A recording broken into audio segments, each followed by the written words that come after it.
talked about this infamous movie against Islam, The Innocence of Muslims, or Islam. That was a low-budget movie that was produced in the US by a number of people, and that movie was released there and caused anger and protests worldwide. They tended to be violent in some countries like Libya, and the American ambassador to Libya was killed as a result of what happened in that movie.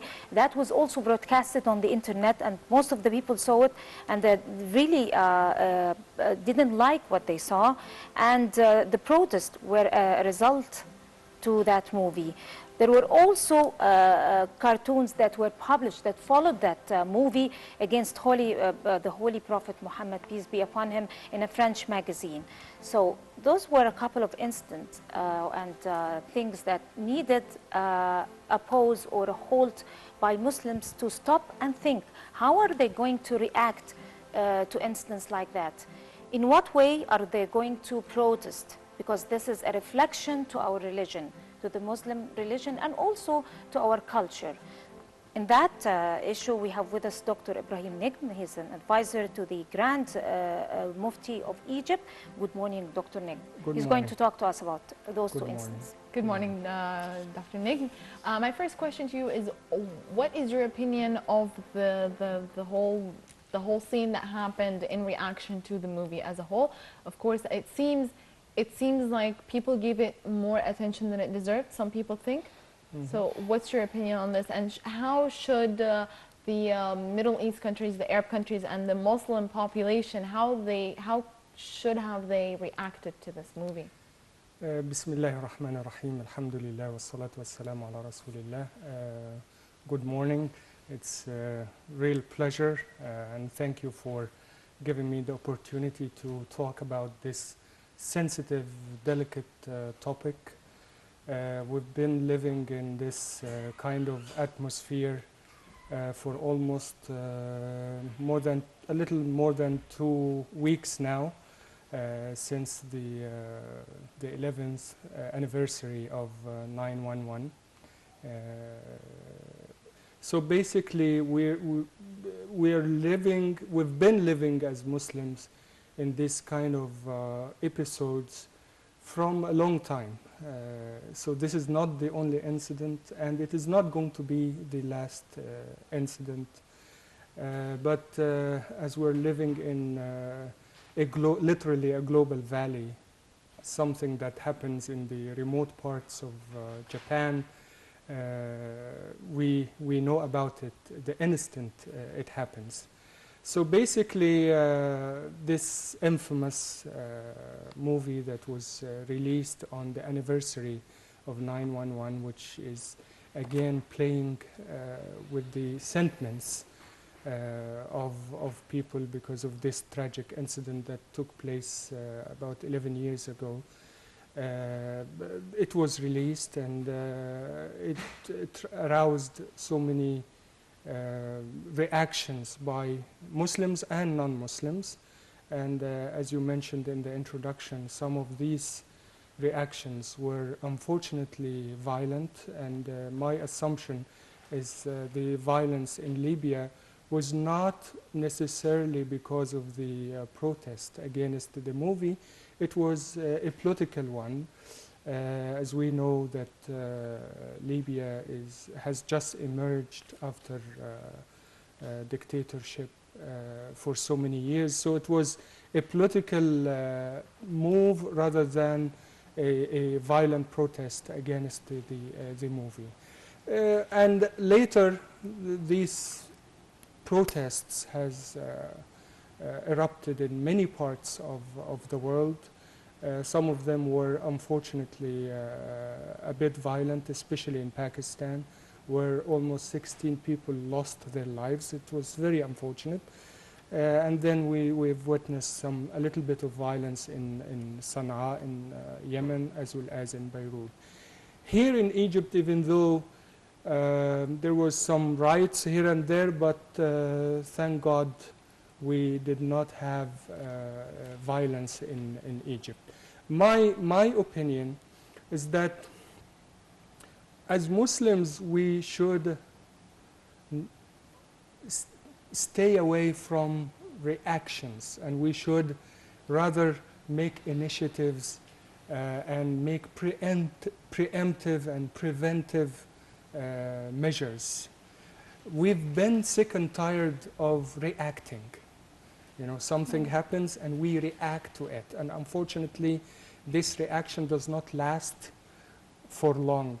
And then again, everything subsides. And usually it's not the right one. Yeah, and then something comes up again, and then we react to it. So we should stay away from this vicious circle, from action and reaction, and we should make a plan, an organized plan, to make initiatives, long-term initiatives of engagement, of clarification, of explanation of what true Islam is really about. I'm hurt inside that unfortunately what remains in the psyche of non-Muslims, especially in America and Europe, is these type of reactions. They forget about the action, the actual movie or the cartoon depiction of Prophet Muhammad, peace be upon him.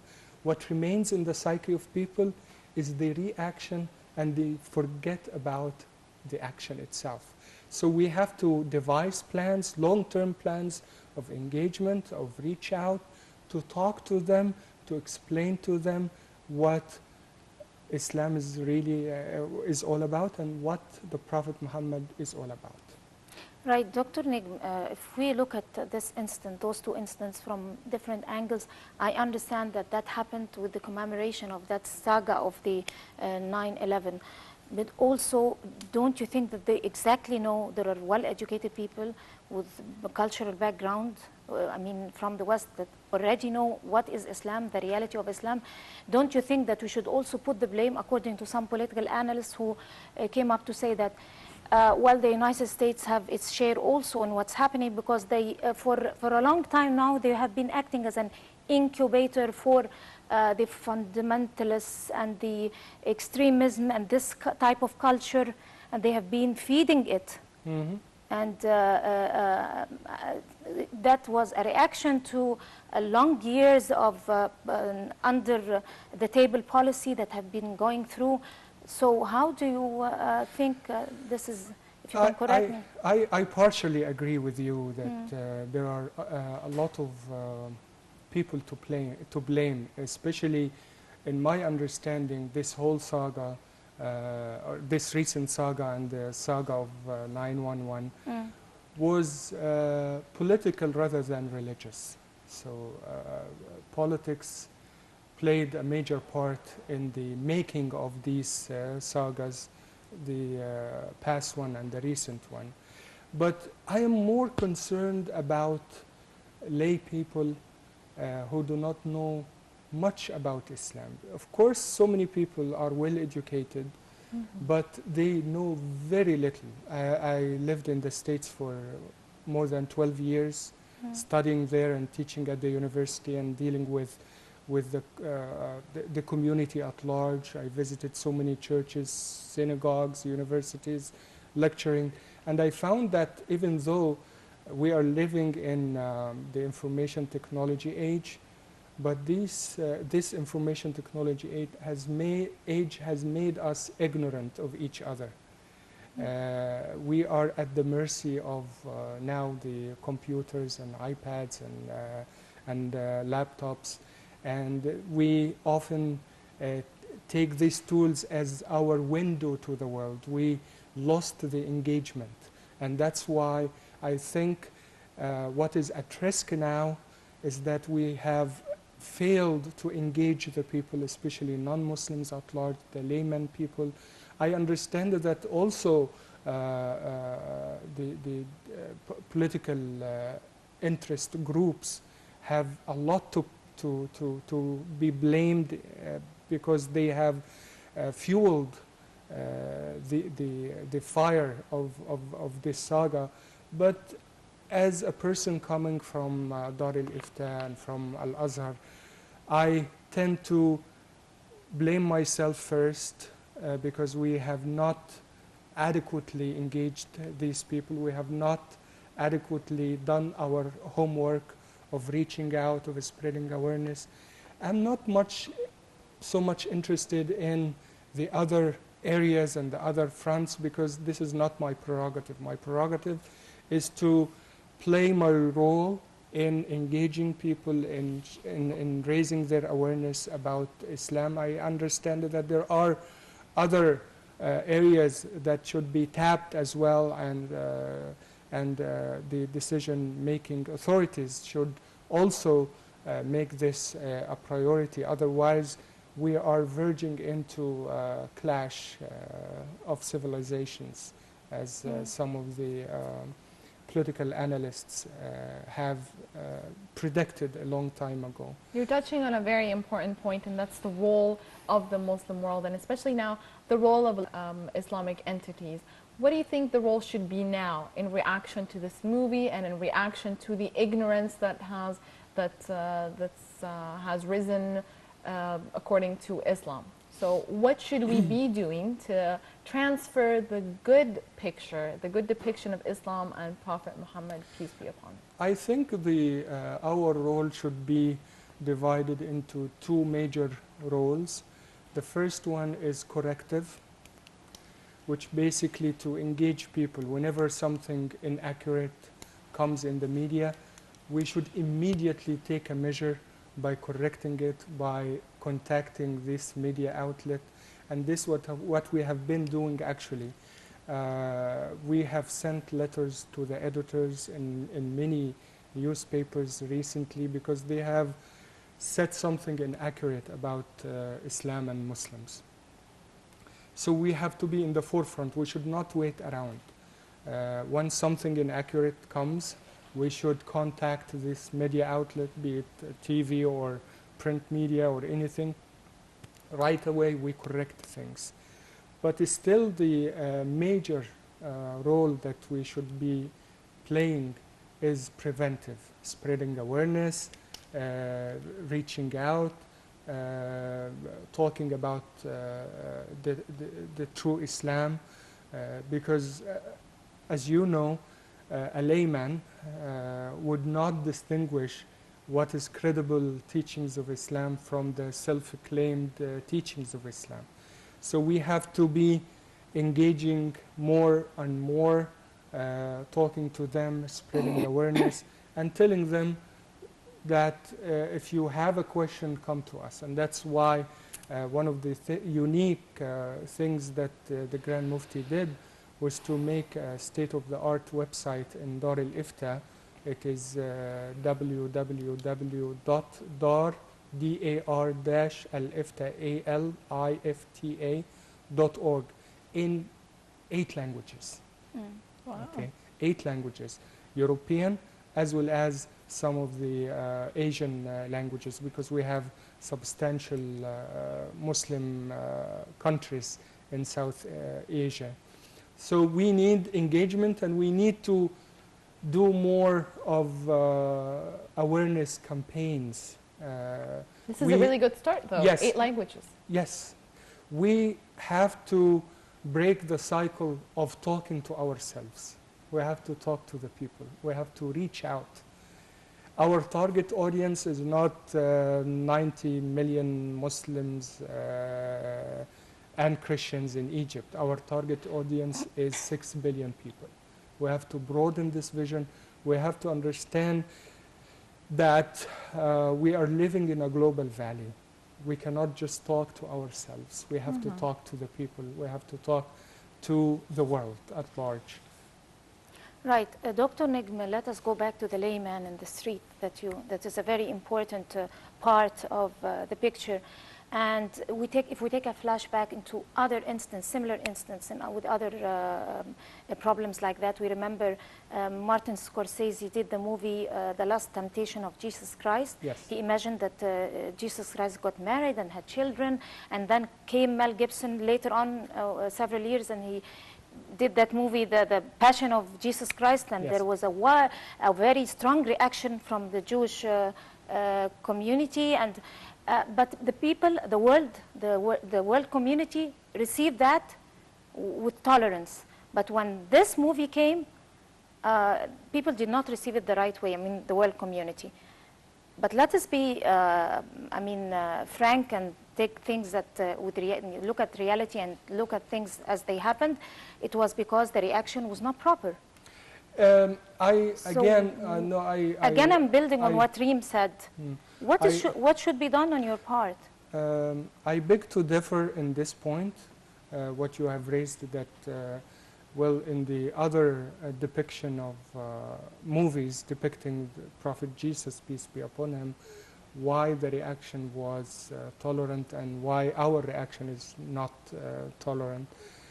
Because of three things. Number one, the other movies were real drama, were real art, but this That's true. It's garbage. It's a piece of garbage, really, without exaggeration. This is not my opinion. This is the opinion of experts in the entire world. Right, it's clear that it's a very low-budget movie. None of the actors are very serious. It's a mockery. Okay, so that's number one, and number two, it's the difference in paradigm.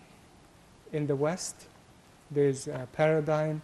Here, there is a different paradigm. In the West, the paradigm basically was into taking the sacredness out of everything. So the entire world, including scriptures, prophets, were regarded as something relative, not sacred. So, but here is still we have remnants of sacredness. We retain the sacredness. We view that the entire creation is a creation of God. We view that the line of prophets are regarded as the best model to be emulated. And we view the Prophet Muhammad, peace be upon him, as an integral part of our Muslim identity. And he is supposed to be. Yes, and should so respect that. Everybody should respect that. Yes, it's a change of paradigm.